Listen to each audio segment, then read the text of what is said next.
So my name is Will Day, and I'm Sustainability Advisor to PricewaterhouseCoopers, as well as chairing a hybrid water company working in low-income areas in developing countries. And I suppose the question is, how can technology get to grips with some of these major issues that we confront as a global community? And there's an easy way out in some ways that says we are, as a species, we are innovative and that we will find a technology that will solve our problems. And it won't require us to change the way we behave or the way our economies work or the things that we aspire to. But my hunch is that the issues are sufficiently large and sufficiently tangled that technology on its own won't do that. That we're going to need to see, firstly, a wider understanding of the sorts of issues around food and water and energy and carbon and climate that science tells us is now inescapable.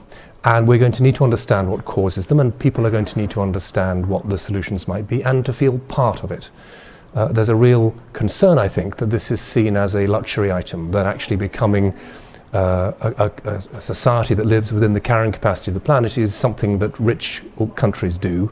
And I think people forget the fact that a changing climate and the pressure that a growing population places on that is going to make life extraordinarily difficult, particularly for the least advantaged of the planet, the poorest, and yet they are the very ones who quite understandably would like access to energy and materials that we take for granted in the developed world. So there is a real conundrum there.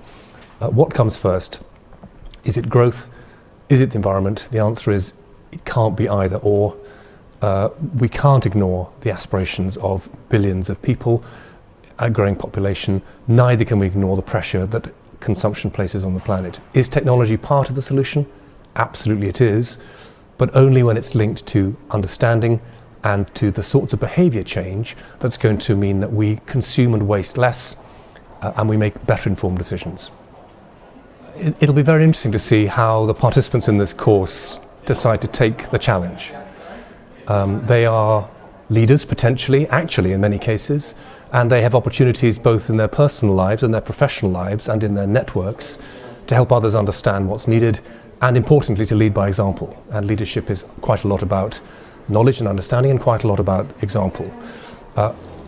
My hunch is that what they need to do is to identify what it is they currently do and what their organisations do that is part of the problem and where it could be part of the solution. And that requires a better understanding of the issues and a clear understanding of what is possible. And that isn't necessarily going to be incremental change. That could be significant or step change, both personally and professionally. And importantly also, the networks that they will build here, I hope, personal and professional, with their other delegates, is an incredibly important investment for them and for the challenge that we're posing to them.